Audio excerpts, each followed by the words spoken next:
হাসপাতালের করিডোরে অস্থিরভাবে পায়চারি করছে শেহজাদ। ঘড়ির কাঁটা বিকেল ৩টা ছুঁচি করছে। আরহাকে হাসপাতালে আনার প্রায় ২ ঘন্টা পেরিয়ে গেছে, অথচ এখনও অপারেশন থিয়েটার থেকে কোনো ডাক্তার বেরিয়ে এসে তাদের কিছু জানায়নি। এই ২ ঘন্টা যেন শেহজাদের কাছে ২ যুগ। একবার দরজার দিকে তাকাচ্ছে, আবার কয়েক পা এগিয়ে যাচ্ছে, তারপর হঠাৎ থেমে ফিরে আসছে।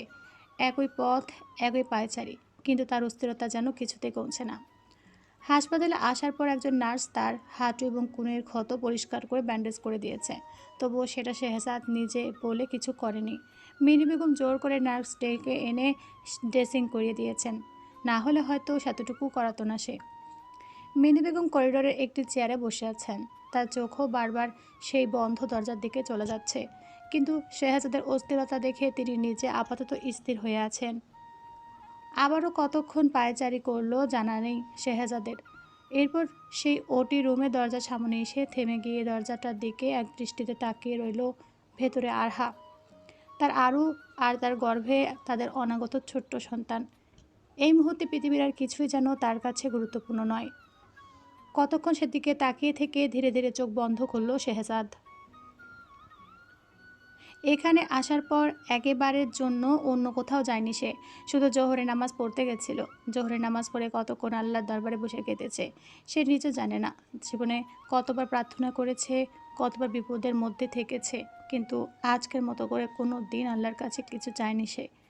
তার মনে হচ্ছিল তার নিজের জীবনে সব কিছু নিয়ে নেওয়া হোক, শুধু আরহাকে ফিরিয়ে দেওয়া হোক, আর তাদের সন্তানটাকে।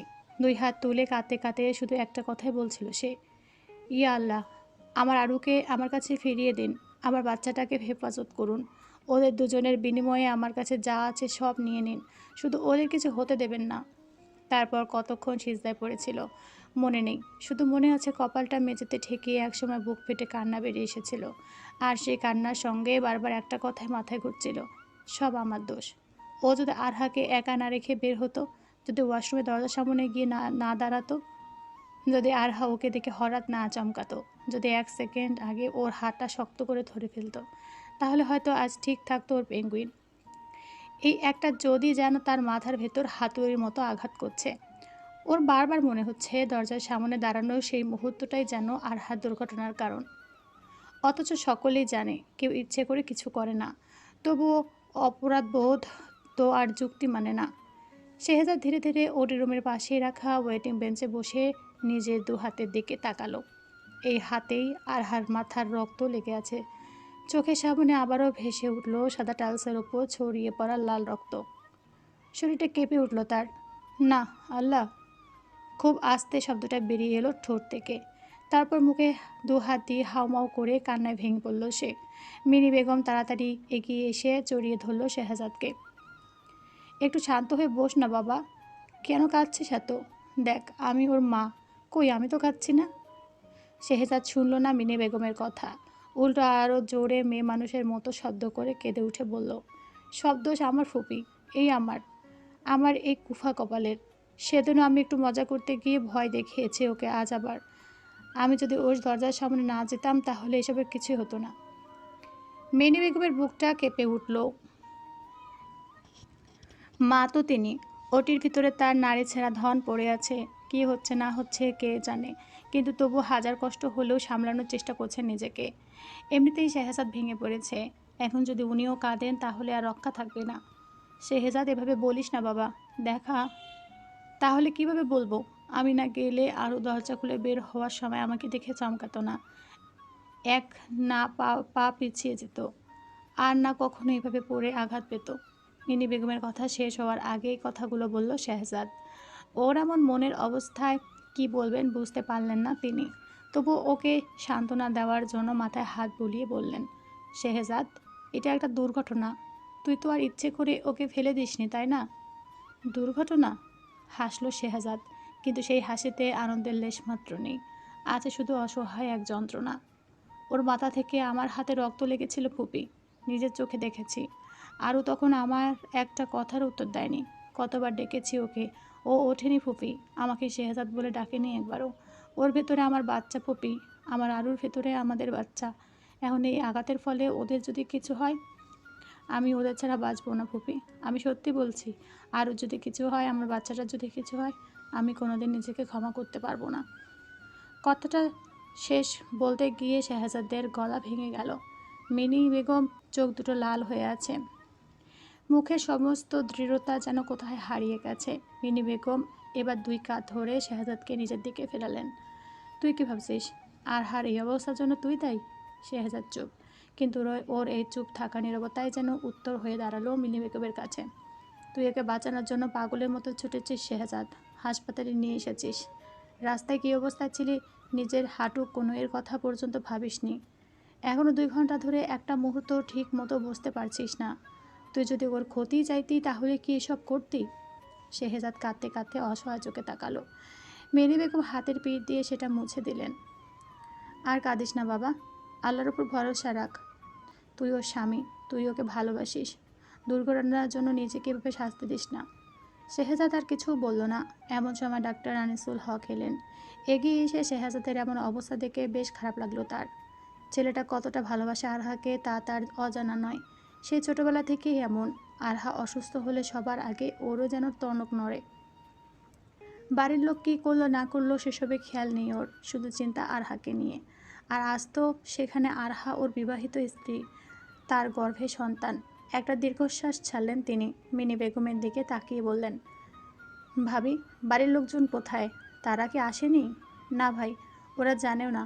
আসলে এখানে এত তাড়াহুড়ো করে চলে আসছি যে ফোনের কথা মাথাতেও আসেনি। আর যা হবার তো হয়েই গেছে, তাই অযথা ওদের চিন্তায় ফেলতে চাই না। ডাক্তার বের হোক, আগে একটা ভালো খবর পাই, তারপর না হয় জানিয়ে দেব। ওদের কথাবার্তার মধ্যে ওটি রুমের দরজা খুলে সাদা অ্যাপ্রন পরা একজন ডাক্তার বেরিয়ে এলেন। তাকে দেখে শেহজাদ প্রায় ছুটে গেল সামনে। মিনি বেগম ও আনিসুল হকও এগিয়ে এলেন। ডাক্তার, আমার স্ত্রী আরহা কেমন আছে? ডাক্তার কয়েক মুহূর্ত ওর দিকে তাকিয়ে শান্ত গলায় বললেন, আপনি শেহজাদ মির্জা? জি। আপনি আমার সঙ্গে আসুন, আমার চেম্বারে বসে কথা বলি। কথাটা শুনে শেহজাদের বুকের ভেতরটা আবার ধক করে উঠল। ভেতরে ডাকছে কেন উনি? আরহার বেশি ক্ষতি হয়ে যায়নি তো? ডাক্তার বোধহয় ওর মনের কথা বুঝতে পারল, তাই আশ্বস্ত করার ভঙ্গিতে বললেন, আগে আসুন, আপনার স্ত্রী এখনও ভালো আছেন। তবে আরও কিছু বিষয় আছে যা আপনাকে বিস্তারিত বলতে হবে। এই জন্য রাখছি, আসুন।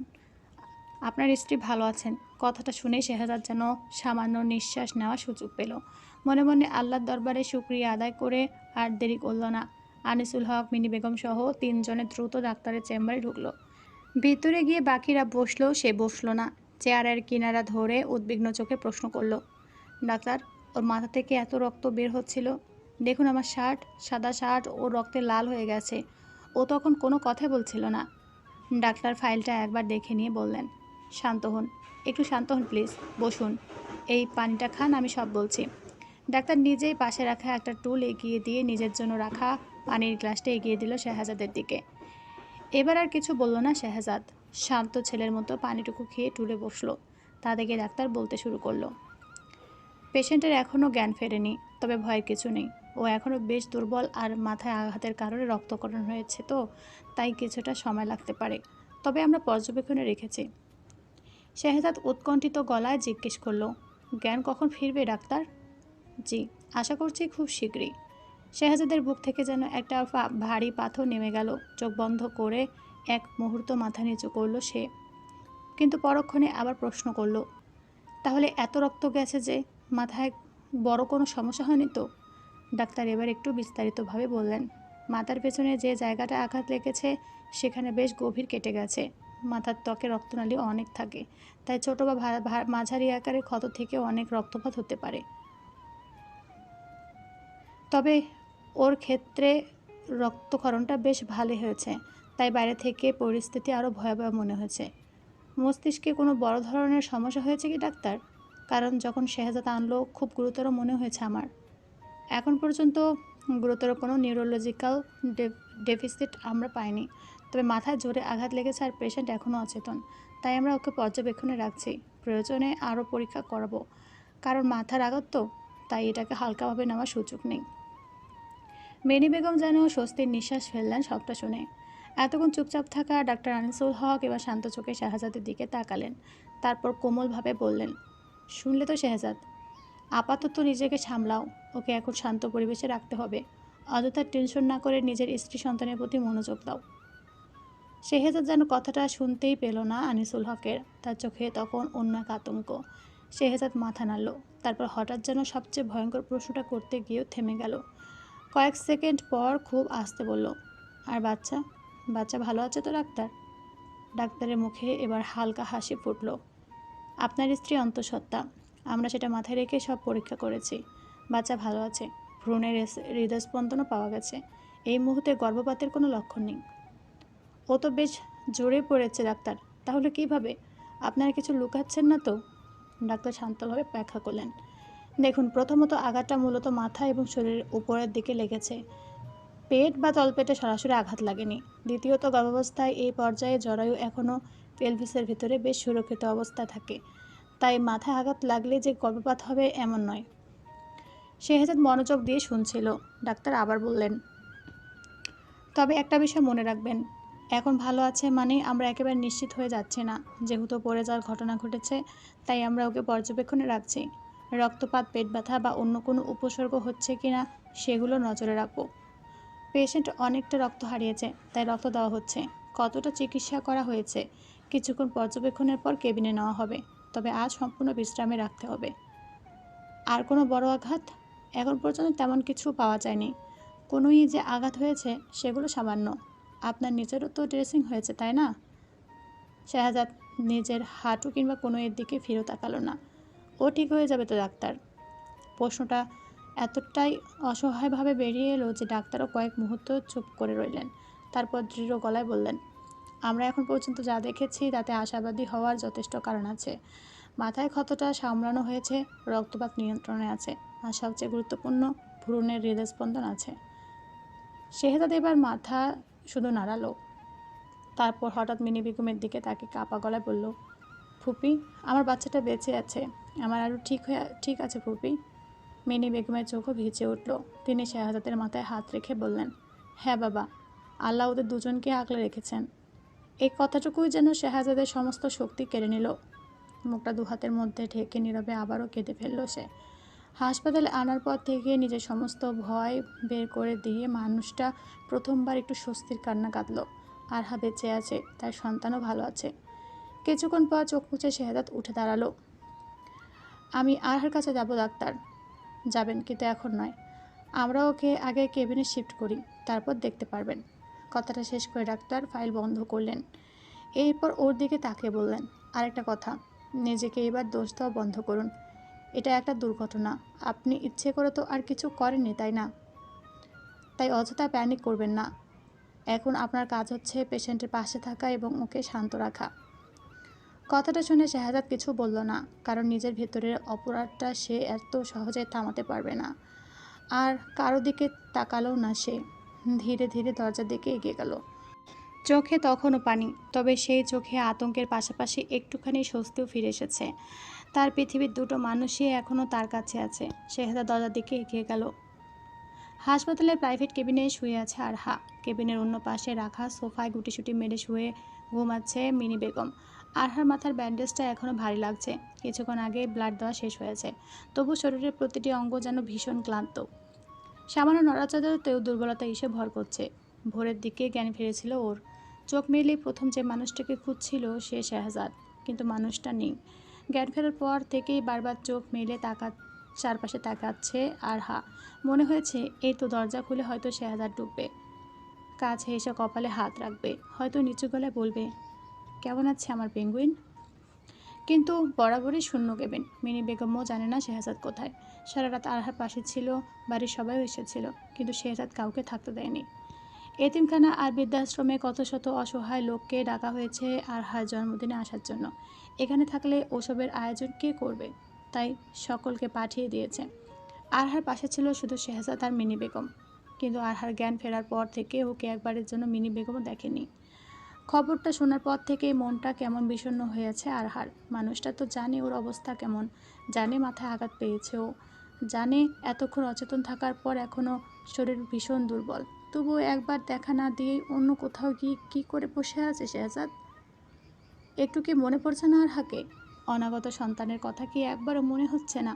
বারবার একই প্রশ্নগুলো মাথায় ভেতর ঘুরপাক খাচ্ছে ওর। আর এসব ভেবে কান্না পাচ্ছে খুব। হাতটা ধীরে ধীরে পেটের ওপর রাখলো আরহা। নিজের অজান্তেই বুকের ভেতরটা কেঁপে উঠল। আমাদের বাচ্চাটার কথা কি একবারও মনে পড়ছে না তোমার? তুমি কোথায় শেহজাদ? নিজের মনে বিড়বিড় করে কেঁদে উঠল আরহা। চোখ দুটো বারবার দরজার দিকে চলে যাচ্ছে। কতক্ষণ থেকে যে এইভাবে তাকাচ্ছে নিজের জানা নেই ওর। অভিমানটা ধীরে ধীরে জমাট বাঁধছে বুকের ভেতর। এমন সময় দরজায় মৃদু টোকা পড়ল। উপরে উপরে অভিমান হলেও ভেতরে ভেতরে খুশি হলো আরহা। ভাবলো হয়তো শেহজাদ এসেছে, তাই মিনি বেগমকে ডেকে দিল দরজা খোলার জন্য। আরহা গলা পেয়ে উঠে গিয়ে দরজা খুলতেই থমকে গেলেন তিনি। দেখলেন দরজার বাহিরে ছোট্ট ছোট্ট কয়েকটা বাচ্চা সারি দিয়ে দাঁড়িয়ে আছে। সবার হাতেই একটা করে গোলাপ, সঙ্গে ছোট ছোট কিছু বাচ্চা সামগ্রী। কারো হাতে ছোট মোজা, কারো হাতে হাত মোজা, কারো পায়ে মোজা, কারো কাছে ছোট্ট তোয়ালে। এগুলো ছোট্ট মুখ একসঙ্গে দেখে আরহাও অবাক হয়ে তাকিয়ে রইল। মিনি বেগমের সাহায্য নিয়ে উঠে বসলো সে। এরপর বাচ্চাগুলোর দিকে তাকিয়ে বলল, তোমরা কে বাবু? কাউকে খুঁজছ? বাচ্চাগুলো আরহার কথার উত্তর দিল না। সবাই একসাথে ঢুকলো। তারপর আরহার হসপিটাল বেডের উপরে উঠে বসলো কয়েকজন, আর বাকিরা নিচে দাঁড়িয়ে রইল। মিনি বেগম আর আরহা কিছু বুঝতে পারল না, তাই শুধু চোখ বড় বড় করে তাকিয়ে রইল। এমন সময় দুটো বাচ্চা খুব সাবধানে আরহার দিকে এগিয়ে গিয়ে আলতো করে একসাথে ওর দুই গালে চুমু দিয়ে হাতের গোলাপটা এগিয়ে দিয়ে বলল, happy birthday aunty, I love you so much. ওদের দুজনে দেখা দেখি বাকিরা ফুলগুলো আর হাত দিকে বাড়িয়ে দিয়ে ওরাও জন্মদিনের শুভেচ্ছা জানালো। এরপর একজন একজন করে চুমু দিল আর কেবিন থেকে বেরিয়ে দরজার সামনে গিয়ে দাঁড়ালো। শুধু আরহা তাকিয়ে রইল। এরপর সবার চুমু দেওয়া শেষ হলেই সবাই একসাথে হাঁটু গেড়ে বসে একসাথে চিৎকার করে উঠল, হ্যাপি বার্থডে আন্টি, আল্লাহ তোমাকে এতগুলো ভালো রাখুক, তাড়াতাড়ি সুস্থ হয়ে যাও। সবাই এতটাই পিচ্ছি যে কারো উচ্চারণ স্পষ্ট নয়। কেউ জন্মদিনের শুভেচ্ছা বলতে গিয়ে শব্দ গুলিয়ে ফেলছে। আরহা এতক্ষণ অবাক হয়ে সব দেখছিল। তার দুহাত গোলাপে ভরে উঠেছে, মুখে হাসি, চোখে বিস্ময়। কিন্তু শেষে ছোট্ট শিশুটাকে দেখে সেই হাসিটা হঠাৎ থেমে গেল। বাচ্চাটার দুহাত ভর্তি ছোট্ট ছোট্ট জিনিস, একটা নিউবর্ন বেবির জামা, হাত মোজা, পায়ের মোজা এবং ছোট্ট তোয়ালে। অন্য হাতে গোলাপটাও শক্ত করে ধরা। সে আরহার সামনে এসে দাঁড়ালো। প্রথমে গোলাপটা এগিয়ে দিয়ে আধো আধো গলায় বলল, শুভ জন্মদিন আন্টি। তারপর নিজের জন্য অন্য হাত সামনে বাড়িয়ে ছোট্ট সামগ্রীগুলো এগিয়ে বলল, এগুলো থুত্ত বাবুর জন্য, তুমি একদম চিন্তা করিও না, আল্লাহ তালাতালি তোমাকে থুত্ত করে দিবে। আল তত্ত্ব পেন্ডুইন বলো ওলে দাবে। আরহা যেন হঠাৎ নিঃশ্বাস নিতে ভুলে গেল। চোখ আটকে রইল ছোট্ট জামাটার ওপর। ছোট্ট হাত মোজা, ছোট্ট পায়ের মোজা আর একটা দেওয়ালে। এত ছোট, এত নিখুঁত। সব কিছুই ওর বাবুর জন্য, ওদের বাবুর জন্য, ক্যাপ্টেন আর তার পেঙ্গুইন, এর ছোট্ট পেঙ্গুইনের জন্য। এইসব ভাবনা মাথায় আসতেই পুরো শরীরে কেমন যেন অদ্ভুত এক শিহরণ বয়ে গেল আরহার। গতকাল পড়ে যাওয়ার পর জ্ঞান হারিয়েছিল সে, কিন্তু আজ ভোরে জ্ঞান ফেরার পর থেকে প্রথম যে চিন্তাটা বুকের ভেতর ছুরি হয়ে বেঁধেছিল সেটা ছিল তার সন্তানকে নিয়ে। তার বাবু বেঁচে আছে তো, ভালো আছে তো, কিছু হয়নি তো। পরবর্তীতে যদিও ডাক্তার বলেছে ভালো আছে, কিন্তু তবুও সে ভয়টা এখনও পুরোপুরি কাটেনি। আর আজ এখন কতগুলো নিষ্পাপ শিশু তার সামনে দাঁড়িয়ে আছে, নিজেদের ছোট্ট হাতে গোলাপ দিয়ে তাকে জন্মদিনের শুভেচ্ছা জানাচ্ছে, তার গালে চুমু দিচ্ছে, আর তার অনাগত সন্তানটার জন্য ছোট ছোট উপহার নিয়ে এসেছে। আরহা ঠোঁট কামড়ে কান্নাটা আটকে রাখার চেষ্টা করলো, কিন্তু পারল না। এক ফোঁটা পানি গড়িয়ে পড়ল গাল বেয়ে, তারপর আরেক ফোঁটা। কিছুক্ষণের মধ্যে ছোট্ট ছোট্ট গিফটগুলো বুকে জড়িয়ে নিয়ে কেঁদে উঠল সে। আরহা ধীরে ধীরে নিজের পেটের ওপর হাত রাখলো। চোখ বেয়ে অঝরে পানি পড়তে লাগলো। মনে হলো আল্লাহ যেন গতকালের ভয়টার মাঝেও আজ তাকে একটা উত্তর পাঠিয়েছে। এতগুলো ছোট্ট মুখের দোয়া, এতগুলো নিষ্পাপ হৃদয়ের চাওয়া। আরহার বুকের ভেতরটা হু হু করে উঠল। সে শিশুটাকে নিজের কাছে টেনে নিয়ে গালে চুমু দিল। ঠিক তখনই কেবিনের দরজার সামনে এসে দাঁড়ালো শেহজাদ। হাতে বড় একটা ফুলের তোড়া, কিন্তু চোখ ভর্তি পানি। কিছুক্ষণ দরজার কাছে দাঁড়িয়ে রইল সে, সামনে তাকিয়ে যেন কয়েক সেকেন্ডের জন্য নিঃশ্বাস নিতেও ভুলে গেল। তার আরও হাসপাতালে বিছানায় বসে আছে, মাথায় ব্যান্ডেজ, চোখে পানি, অথচ সামনে ছোট ছোট বাচ্চাদের দেখে হাসার চেষ্টা করছে। দৃশ্যটা দেখেই শাহজাদের বুকের ভেতরটা মোচড় দিয়ে উঠল। গতকাল এই মেয়েটাকেই সে রক্তাক্ত অবস্থায় নিজের হাতে তুলে নিয়েছিল। একটা মুহূর্তের জন্য চোখ বন্ধ করলো শাহজাদ, তারপর ধীরে ধীরে এগিয়ে এলো। প্রতিটি পা যেন আজ অস্বাভাবিক ভারী। হঠাৎ শেহজাদকে দেখে তার আর এক মুহূর্ত এড়ালো না মিনি বেগম। চুপচাপ উঠে দাঁড়ালেন তিনি। আরহা দিকে একবার তাকিয়ে তারপর শেহজাদের দিকে তাকিয়ে মৃদুস্বরে বললেন, আমি বাইরে আছি, কিছু লাগলে ডেকে নিও। মেয়ে জামাই আর তার মেয়ের মাঝখানে থাকার মানুষ তিনি নন। গতকালের ঘটনার পর ওদের একটু প্রাইভেসি প্রয়োজন, তাই এক মুহূর্ত দেরি না করে বাচ্চাগুলোকে সাথে নিয়ে দরজাটা টেনে দিয়ে বেরিয়ে গেলেন তিনি। কেবিনেট তখন শুধু আরহা আর শেহজাদ। কিছুক্ষণ আগে অভিমান হলেও এতগুলো ছোট্ট ছোট্ট ছানার থেকে জন্মদিনের শুভেচ্ছা পেয়ে মন ভরে গেছে আরহার। তাই নতুন করে কিছু বলল না, শুধু এক দৃষ্টিতে তাকিয়ে রইল শেহজাদের দিকে। শেহজাদ আর এক পা এগিয়ে এলো, তারপর হঠাৎ আরহার সামনে হাঁটু গেড়ে বসে পড়ল। এরপর ফুলের তোড়াটা ধীরে ধীরে আরহার দিকে বাড়িয়ে দিল। চোখের পানি গড়িয়ে পড়ছে শেহজাদের, গাল বেয়ে ঠোঁট দুটো কাঁপছে। তারপর খুব আস্তে করে বলল, শুভ জন্মদিন পেঙ্গুইন। জন্মদিনের অনেক অনেক শুভেচ্ছা। আল্লাহর কাছে দোয়া করি তোর এমন অনেক জন্মদিন আসুক, আর আমি পাকা চুল নিয়ে তোর জন্মদিন উদযাপন করব। কণ্ঠটা মাঝপথেই ভেঙে এলো ওর। আরহা স্থির হয়ে তাকিয়ে রইল। শেহজাদ হাসার চেষ্টা করলো কিন্তু পারল না। চোখের পানি আবার গড়িয়ে পড়ল গাল বেয়ে। অনেক ভালোবাসিস তোকে আরও, অনেক বেশি যে। তোকে কাল এই অবস্থা দেখার পর অনেক মনে হচ্ছিল আমি আর বাঁচব না। আমার মৃত্যু লিখে দিয়েছিল তোর ওই রক্তমাখা মুখটা। আরহার বুকটা কেঁপে উঠল। শেহজাদ ফুলের তোড়াটা ওর হাতে দিয়ে ধীরে ধীরে বলল, সরি জান, সব আমার জন্য হয়েছে। গতকাল আমি যদি ওই দরজার সামনে না দাঁড়াতাম, তুই আমাকে দেখে চমকাতিও না, পড়েও যেতি না, তোর মাথা ফেটে রক্ত বের হতো না, আর না সারা রাত এভাবে হাসপাতালে পড়ে থাকতে হতো। এক নিঃশ্বাসে কথাগুলো বলে থেমে গেল সে। চোখ নামিয়ে ফেলল আরহার দিক থেকে। তোকে এত কষ্ট সহ্য করতে হয়েছে আমার জন্য। আমি জানি সবাই বলবে এটা দুর্ঘটনা, কিন্তু আমার মন যে কিছুতেই মানছে না। বারবার মনে হচ্ছে আমি যদি গতকাল। আরহা আর শুনতে পারল না। ধীরে ধীরে বিছানা থেকে নেমে শেহজাদের কথা শেষ হওয়ার আগেই দু হাত দিয়ে ওকে জড়িয়ে ধরল। শেহজাদ থেমে গেল এক মুহূর্ত। তারপর যেন এতক্ষণ ধরে শক্ত করে আটকে রাখা সমস্ত ভয় একসঙ্গে ভেঙে পড়ল তার ভিতরে। আরহাকে শক্ত করে বুকের সঙ্গে জড়িয়ে ধরল সে। আরহা কাঁদছে, শেহজাদও কাঁদছে। দুজনের মাঝখানে কোনো কথা নেই, শুধু একে অপরকে শক্ত করে ধরে থাকার উষ্ণতা।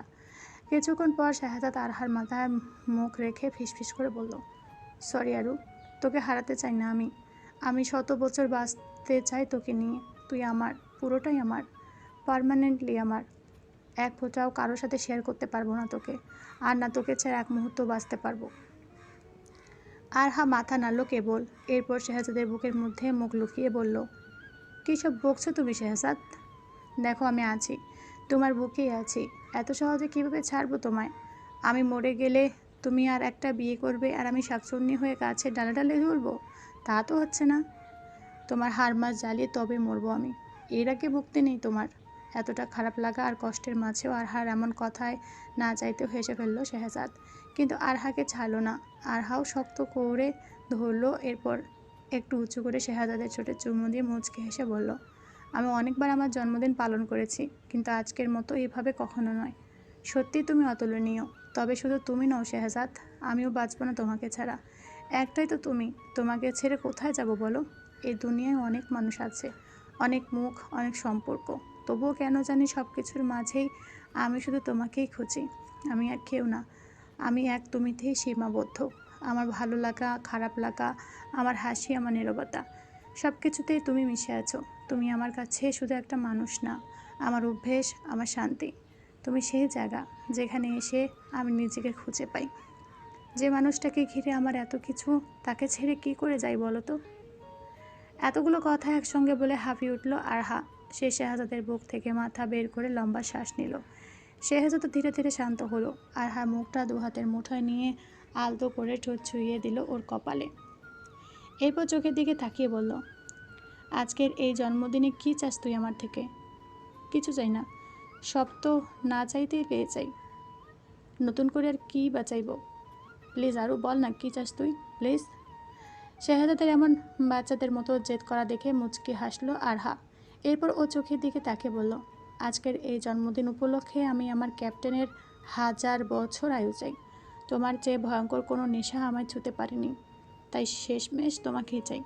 তারপর তোমাকেই চাই, তারপরও তোমাকেই চাই। যদি সহস্রবারও প্রশ্ন করো তবুও আমার উত্তর একটাই, তোমাকেই চাই। এই জন্মে, পরের জন্মে, যত জন্মে আসুক না কেন, প্রতিটি জন্মে আমার চাওয়া হবে শুধু তুমিই থেকো, ক্যাপ্টেন।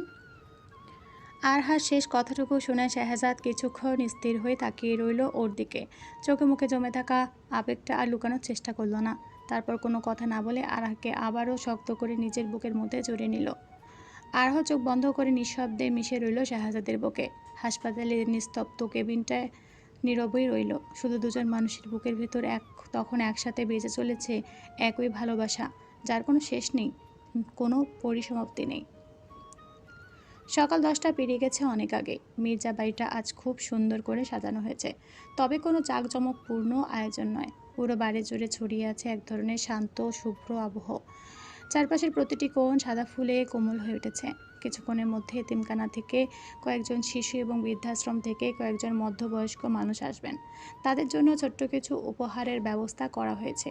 পাশাপাশি কয়েকজন হাফেজকে ডাকা হয়েছে। তারা সবাই মিলে কুরআন তেলাওয়াত করবেন এবং আরহা ও অনাগত সন্তানের সুস্থতা ও নিরাপত্তার জন্য দোয়া করবেন। তাদের জন্য আলাদা করে স্টেজ বানানো হয়েছে। গতকালের ভয়াবহ আতঙ্কের পর আজকের এই দিন আয়োজনটা যেন নিছক কোনো জন্মদিন উদযাপন নয়, বরং আল্লাহর কাছে কৃতজ্ঞতা জানানোর এক শান্ত আয়োজন। কারণ আজ সবার কাছে সবচেয়ে বড় আনন্দের বিষয় একটাই, আরহা ভালো আছে, তার গর্ভের সন্তানটাও ভালো আছে। সকাল সকালই মমতাজ বেগম আর আফতাব হোসেন গেছেন হাসপাতালে। শেহজাদের সঙ্গে আরহাকে নিয়ে তারা বাড়ি ফিরবেন। গতকাল সারা রাত ডাক্তারেরা আরহাকে নিবিড় পর্যবেক্ষণে রেখেছিলেন। ভোরের দিকে জ্ঞান ফিরেছে তার। রাতের তুলনায় এখন শারীরিক অবস্থাও অনেকটা স্থিতিশীল। তাই শেহজাদ ডাক্তারকে অনুরোধ করেছিল আরহাকে যেন আজ বাড়িতে নিয়ে যাওয়ার অনুমতি দেওয়া হয়, কারণ আজ মেয়েটার জন্মদিন। এমন একটা দিনে হাসপাতালে কিভাবে শুয়ে থাকবে মেয়েটা? প্রথমে ডাক্তার রাজি হতে চাননি। মাথায় আঘাত পাওয়ার পর এত দ্রুত হাসপাতাল থেকে ছেড়ে দেওয়া ঠিক হবে কিনা সেটা নিয়ে তার যথেষ্ট দ্বিধা ছিল। তবে আরহার বর্তমান শারীরিক অবস্থা স্থিতিশীল থাকায় এবং শেহজাদের বারবার অনুরোধে শেষ পর্যন্ত রাজি হয়েছেন। তবে সঙ্গে বেশ কিছু কঠোর নির্দেশনাও দিয়েছেন। আরহাকে সম্পূর্ণ বিশ্রামে রাখতে হবে, কোনো ধরনের শারীরিক পরিশ্রম করা যাবে না। মাথায় আঘাতের কারণে আপাতত তাকে একদম সাবধানে রাখতে হবে। আর সামান্য কোনো অস্বাভাবিকতা বা সমস্যা দেখা দিলে দেরি না করে সঙ্গে সঙ্গে হাসপাতালে নিয়ে আসতে হবে। সব নির্দেশনা মাথায় রেখে ওকে বাড়িতে আনার পরিকল্পনা করা হয়েছে। আর এখন বাড়িতে চলছে শেষ মুহূর্তের প্রস্তুতি। আজ মির্জা বাড়িতে সকাল সকালই সকলকে ডাকা হয়েছে, আর চলেও এসেছে সকলেই। এখন শুধু আরহার কাজিনরা আর দাদু বাড়ির লোকজন চলে এলেই সকল অনুষ্ঠান শুরু হবে। সকাল থেকে আয়োজনের খাবার, হাফেজদের বসার জায়গা, এতিম বাচ্চা ও বৃদ্ধ মানুষদের জন্য উপহার, এসব নিয়ে ব্যস্ত ছিল নওমি। আফতাব হোসেন শাহজাহান সাহেব সোহাগদের সাথে হাতে হাত মিলিয়ে কাছে নিজের সাধ্যমতো সকল কাছে গুছিয়ে করছে সে। এরপর আফতাব হোসেনরা আরহাকে আনতে বের হতে নিজেও চলে এসেছে তৈরি হতে। নিধিকে সুন্দর করে পরিপাটি করে দিয়ে ফ্রেশ হয়ে সুন্দর মেরুন রঙের গাউন পরল সে। গাউনটার সঙ্গে মানানসই ওড়নাটা মাথায় পরিপাটি করে টেনে নিয়েছে সে। ওড়নার সামনের অংশটা সুন্দরভাবে কপালের ওপর দিয়ে সাজানো, দুপাশে নরমভাবে নেমে এসেছে।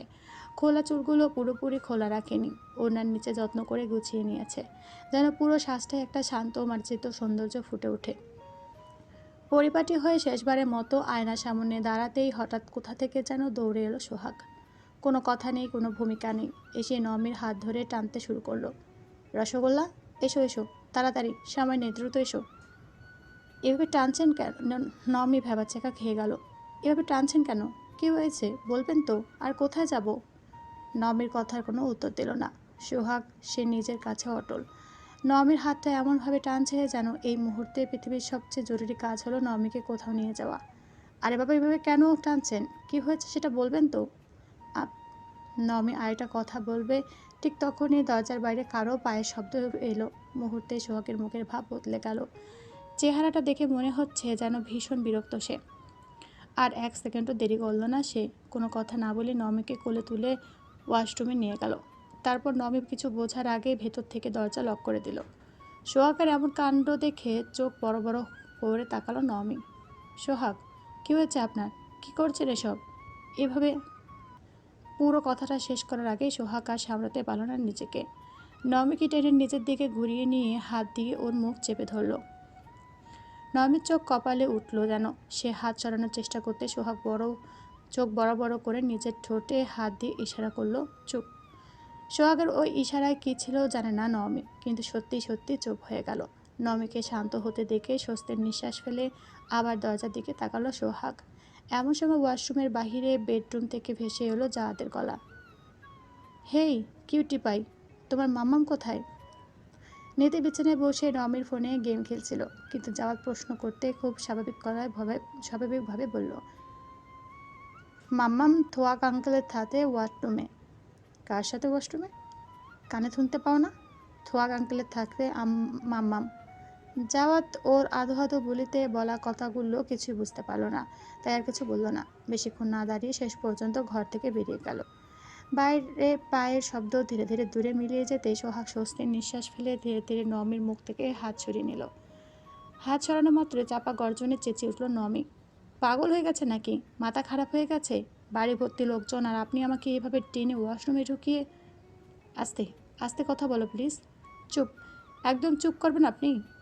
আমাকে এইভাবে টেনে ওয়াশরুমে ঢুকিয়ে দরজা লক করে দিয়েছেন, তার উপর আবার মুখ চেপে ধরেছেন। আপনার সাহস কী করে হলো? বিরক্ত গলায় চিৎকার করে উঠল নমি। সোহাগও বিরক্ত হয়ে ফিসফিস করে বলল, আরে এভাবে কেন চিৎকার করছো? লোককে দেখাতে চাও নাকি একজন সুদর্শন যুবকের সাথে ওয়াশরুমে আটকে গেছো তুমি? তাই খুব গর্ববোধ হচ্ছে? নমি ওর এমন কথা শুনে চোখ বড় বড় করে তাকালো। আপনি সুদর্শন যুবক? নমি কথা শুনে মুচকি হাসলো সোহাগ। এরপর একটু ভাবনার ভঙ্গিতে শার্টের কলার টেনে মাথাটা নিচু করে বলল, অবশ্যই আমি সুদর্শন, কোনো সন্দেহ আছে তাতে? আর আমি তো তোমাকে বাঁচানোর জন্য ওয়াশরুমে নিয়ে এসেছি। বাঁচানোর জন্য? তা কিসের হাত থেকে? কিসের আবার? ওই জাউফাত মানে চাওয়াদের হাত থেকে। নমি কয়েক সেকেন্ড থমকে দাঁড়িয়ে রইল সোহাগের দিকে, তবে ওর কথার আগামাথা কিছুই বুঝতে না পেরে বলল, মানে? মানে তুমি এখন ওর সামনে যাবে না? শুধু এখন নয়, কখনো যাবে না। ও ডাকলেও কথা বলবে না ওর সাথে। কেন যাব না? কোনো কারণ নেই। সব কিছুতে কারণ খুঁজবে না রসগোল্লা। আমি বলেছি তাই যাবে না। নমি ভ্রু কুঁচকে গেল। আপনি আমার কে যে আমি আপনার কথা শুনবো? আর ভুলে যাচ্ছেন আপনি যে আমার 1.5 বছরের সিনিয়র। আমার ছোট হয়ে আমাকে আদেশ করছেন? সোহাগ এবার চুপ করে রয়ে গেল। প্রশ্নটা খুব সহজ, অথচ উত্তরটা তার কাছে ভীষণ কঠিন। সে কে? নমিকে আটকে রাখার মতো কোনো অধিকার তো তার নেই। নমি কোথায় যাবে, কার সঙ্গে যাবে, কার সঙ্গে হাসবে, এসব নিয়ে প্রশ্ন করার অধিকারও তার নেই। অথচ মেয়েটাকে অন্য কোনো পুরুষের সঙ্গে দেখলেই বুকের ভেতর কেমন অদ্ভুতভাবে জ্বলে ওঠে। জাওয়াদ যখন নমির দিকে তাকায় তখন সোহাগের ইচ্ছে করে লোকটার চোখ দুটো উপড়ে ফেলে। নমির পাশে অন্য কোনো পুরুষকে দেখলে অকারণে মেজাজ খারাপ হয়ে যায়। অথচ নমি যদি একবার জিজ্ঞেস করে কেন, সোহাগের কাছে সেই প্রশ্নের কোনো গ্রহণযোগ্য উত্তর নেই, কারণ সে নিজে জানে না ঠিক কোন সম্পর্কের নাম দিয়ে এই অনুভূতিটাকে নমির সামনে প্রকাশ করবে। প্রেম ভালোবাসা, নাকি নিছক নিজের অজান্তে তৈরি হয়ে যাওয়া এক অদ্ভুত অধিকারবোধ? সোহাগ ধীরে ধীরে দৃষ্টি সরিয়ে নিল। নমির চোখের দিকে তাকিয়ে এসব বলা তার পক্ষে সম্ভব নয়। অথচ নিজের ভেতরটাকে আর কতদিন এভাবে অস্বীকার করবে সেটাও জানে না সে। ওর এভাবে চুপ হয়ে যাওয়া দেখে নমি আবারও বিরক্ত গলায় বলল, কী হলো? চুপ করে আছেন কেন? উত্তর নেই? সোহাগ এবার ওর দিকে তাকালো, চোখে এক স্থিরতা, অথচ ভেতরে তখন ভীষণ অস্থিরতা। তবুও মুখ শক্ত করে বলল, সিনিয়র বলে কি এখন কোলে নিয়ে নাচবো নাকি? কিছুক্ষণ আগেই না কোলে নিলাম, মন ভরেনি? নমির চোখ শুরু করে তাকালো।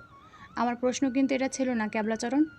সোহাগ কয়েক সেকেন্ড চুপ করে রইল, তারপর একদম নির্লিপ্ত ভঙ্গিতে বলল, আমি কেউ না, কিন্তু ওই ছেলেটাকে আমার ভালো লাগে না, তাই তুমি যাবে না ওর সামনে। নমি বা সত্যিই অবাক হলো, আপনার জাওয়াতকে ভালো লাগে না কেন? সোহাগের চোয়াল শক্ত হয়ে গেল। ও যত চাচ্ছে শান্ত হতে, এই মেয়েটা যেন ওই জাওয়াতের নাম নিয়ে তত উস্কে দিচ্ছে।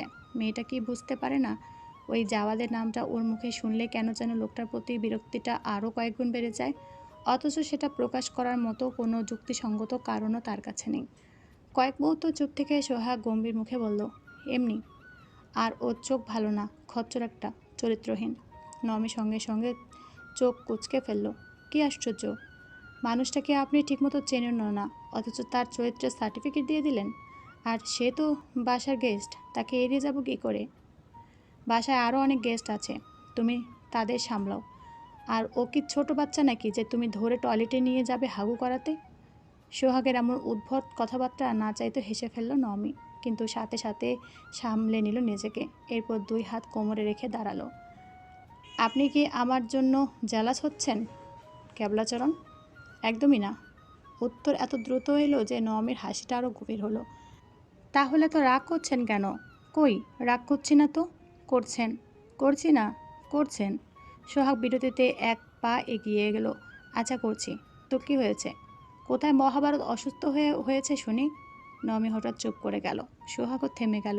দুজনের মাঝখানে কয়েক সেকেন্ডের নীরবতা। সোহাগের চোখ তখনও নওমীর মুখে স্থির। এত কাছ থেকে মেয়েটাকে দেখলে তার রাগটাও কেমন যেন নরম হয়ে যায়। এই মেয়েটার সঙ্গে সে যতই ঝগড়া করুক, শেষ পর্যন্ত চোখ আটকে থাকে ওর মুখেই। নমিও টের পেল সেই দৃষ্টি। অস্বস্তিতে চোখ সরিয়ে নিয়ে বলল, কি দেখছেন? সোহাগ মৃদু হেসে বলল, আমার রসগোল্লাকে।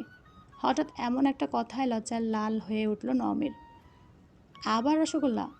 ওর এমন লজ্জা পাওয়া দেখে সোহাগের ঠোঁটের কোণে দুষ্ট হাসি ফুটে উঠল। হ্যাঁ, রসগোল্লাই তো, আমার রসগোল্লা। নওমী সঙ্গে সঙ্গে মুখ ঘুরিয়ে নিল। গালের লালচে আভাটা যেন আরও গাঢ় হলো। মোটেও না, আমি কিছুই না আপনার। কথাটা মুখ ফসকে বেরিয়ে যেতে নওমী নিজে থেমে গেল। সোহাগের হাসিটাও মিলিয়ে গেল ধীরে ধীরে। কয়েক মুহূর্ত আগেও যে চোখে দুষ্টুমি ছিল, সেখানে হঠাৎ কেমন একটা নির্লিপ্ততা নেমে এলো। সে আর নওমীর দিকে তাকালো না। খুব নিচু গলা শুধু বলল, জানি। মাত্র একটা শব্দ, অথচ শব্দটা নওমীর বুকের ভেতর কেমন যেন বিঁধল। কিন্তু কেন? সে তো নিজে বলেছে, আমি কিছুই না আপনার। তাহলে সোহাগ সেটা মেনে নেওয়ায় তার এত খারাপ লাগছে কেন? এদিকে সোহাগও চুপচাপ মাথা নিচু করে দাঁড়িয়ে আছে। কোনো অভিযোগ নেই, কোনো জোর নেই, এমনকি আগের মতো বিরক্ত করাটাও নেই। আর আশ্চর্যজনকভাবে এই নীরবতাটাই নওমীর কাছে সবচেয়ে বেশি অসহ্য লাগতে শুরু করে। কেন এমন অসহ্য লাগছে জানে না সে, শুধু এতটুকু চাইছে লোকটা ওকে জ্বালাক, বেশি করে জ্বালাক, ওকে নিয়ে এমনই অধিকার ফলাক। অন্য কারো সঙ্গে ওকে দেখলে একটু হলেও অস্থির হোক। নিজের অজান্তেই ধীরে ধীরে সোহাগের আরও কাছে এগিয়ে গেল নওমী। সোহাগ প্রথমে খেয়ালই করল না, নিজের ভেতরের অস্থিরতাটাই যেন সামলাতে ব্যস্ত ছিল সে। কিন্তু কয়েক সেকেন্ড পর খুব কাছে কারো উপস্থিতি টের পেয়ে চোখ তুলে তাকাতে থমকে গেল। নওমী দাঁড়িয়ে আছে একেবারে তার সামনে, এতটাই কাছে যে দুজনের মাঝে স্বাভাবিক দূরত্বটুকু মুহূর্তেই অস্বাভাবিক রকম কমে এসেছে। নবীন নিঃশ্বাসের উষ্ণতা এসে লাগছে তার মুখে। মেয়েটা এতটা কাছে যে তার চোখের পাতার প্রতিটি কাঁপুনিও স্পষ্ট দেখা যাচ্ছে। সোহাগের বুকের ভেতরটা হঠাৎ কেমন করে উঠল। কয়েক মুহূর্ত সে শুধু তাকেই রইল। নবী কেন এতটা কাছে এসেছে বুঝতে পারছে না, অথচ তাকে সরে যেতে বলতেও কেমন যেন দ্বিধা হচ্ছে। তবু নিজের অস্বস্তিতে মৃদুস্বরে ডাকলো সে, নবী। নবী কোনো উত্তর দিল না। সে আরও একটু এগিয়ে এলো। আশ্চর্যের বিষয়, সোহাগের এতটা কাছে দাঁড়িয়ে থেকেও ওর একটু অস্বস্তি হচ্ছে না, বরং বুকের ভেতর কেমন একটা অদ্ভুত ভালো লাগা ছড়িয়ে পড়েছে। হৃদস্পন্দনটা একটু একটু করে দ্রুত হচ্ছে। হঠাৎ কী হলো ওর কে জানে। কোনো কিছু ভাবার আগেই সোহাগের পায়ের উপর নিজের পা রেখে সামান্য উঁচু হয়ে গেল। এরপর সোহাগ কিছু বুঝে ওঠার আগেই চোখ দুটো শক্ত করে বন্ধ করে খুব দ্রুত ওর গালে ঠোঁট ছুঁয়ে দিল সে।